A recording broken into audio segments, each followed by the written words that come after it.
this great idea of collaboration also helps the teacher out, and it gives me kind of like a direction of what I want to do that's meaningful.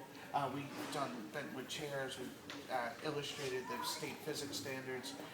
We've done lots of different things. This semester we're doing, we have these paintings from art history, so the kids did a master's semester. They took a painting from Greek vase painting to Manet, and that was the image that they used in a composition, or the theme and composition, and then they used a contemporary painter from Monet to the present to paint in the style of that artist, and then they wrote a narrative about how both of them would meet, and so we made a book about that, and then the paintings, they were hanging up, but now they're at a show at a gallery that we have off campus.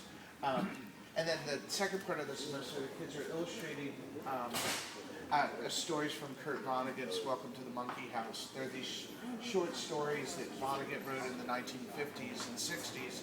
So the kids have to be like dramaturgists. Do you know what a dramaturgist is?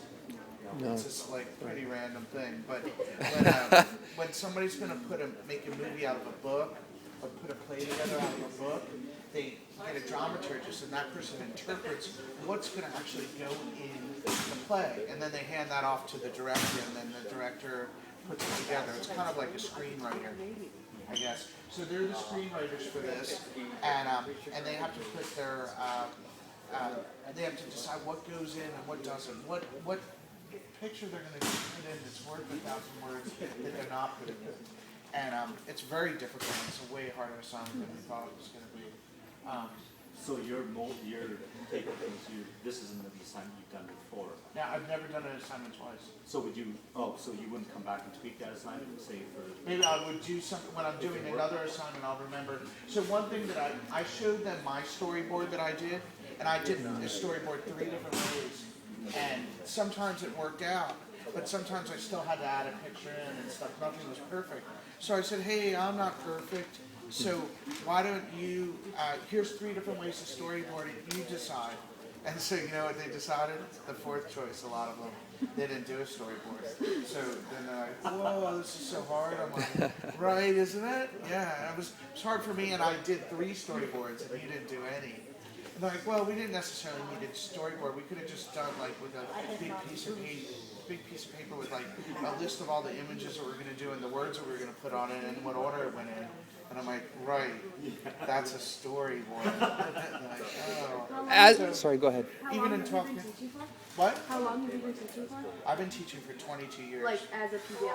Oh, it's 11 years. 11, okay. But I think I've always done it because I was an art teacher. Exactly. So art teachers, I always was into projects. And so when I heard a project-based learning school started, I'm like, oh, that's so me. I went right down here, I got a job, and I'm the only one that teaches here still that started the school.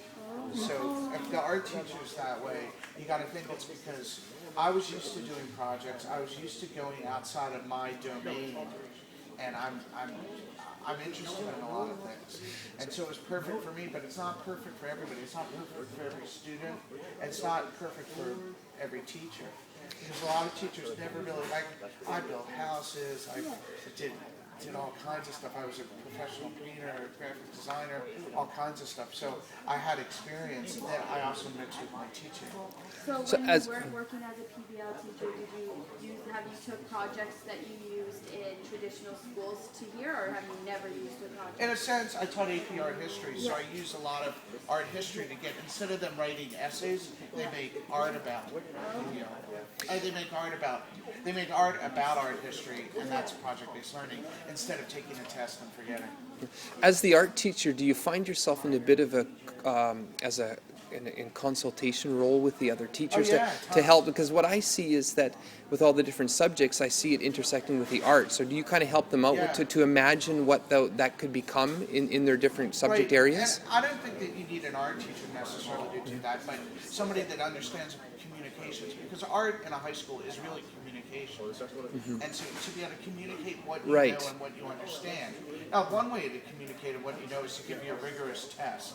but that really doesn't show what you know. That shows what you know at that moment that you took the test. But we all know 2 weeks later you forget about it. Or I do. So how do you help your colleagues with that in your planning time, or what do you do? Sit down and planning time, we talk about stuff. Everybody I mean, I would say over half the people come to me and say, "Hey, what do you think about this idea? What can we do for that?" And then Right I'll on. talk to them about it. And I mean, I'll help from just asking them to actually fully participate. And it's okay. I mean, it's my cross to bear here. Yeah. And I tell the other art teachers too that that's part of it. We have to help curate. In That's one right. staff meeting, I read about 8.5 by 11 sheets of paper taped to the walls. And in a staff meeting, I said, "Well, come on, you got to tell the kids to stop doing that. I mean, you wouldn't do that in your home." And everybody's head went down like this. And I'm like, oh, not only am I older than everybody else, but I also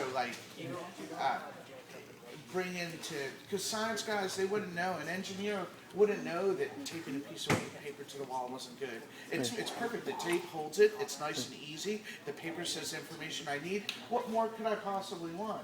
And then, so the concept of aesthetics or of clear and communication is definitely something that we have to balance at High Tech High. And I think, that's what stands us out differently than just an engineering school.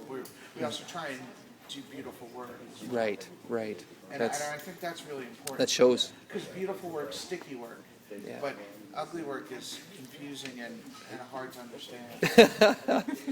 That sounds like a battle between you and the engineers. No, but I love working with them, and we usually have a great time.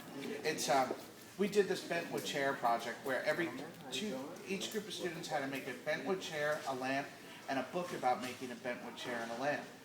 And we had this, we painted the floor it's still painted that way. It was like a furniture showroom. And this guy came in who was a physics guy. I didn't know who he was. And he's like, "Oh, but where's the state standards?" And my teaching partner is a physicist from Oxford. Said, "Well, there's this," in a very nice British accent. Explained all. He said, "Well, that's good and well, but you couldn't do this with the standards." So I felt like, "Hey, you're double dog daring me." All right, so we made this. We took all the state Newtonian physics standards and we had the kids illustrate them. So there was an image that went with the explanation, and they're beautiful. We have a book about them and stuff. And turns out that guy was the head of University of Chicago. And so we sent him a copy. "Hey, thanks for pushing us to do this." And I had the standard at the bottom, and it even had the test that we took. And to say, look, you don't teaching the old way. I'm still preparing people for college, still preparing people to take tests. It's a shift in pedagogy.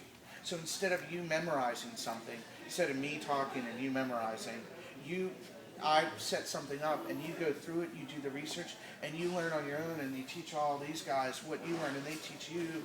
And so you really remember it, because the best way to learn is to teach, because all of your teachers know that. Nobody knew art history better than me than in my art history class, because I was the one that had to get up in front and teach it. I had to do the project. So when you do, you learn more than when you just passively sit and listen. Absolutely. Not just you, her too. And so it's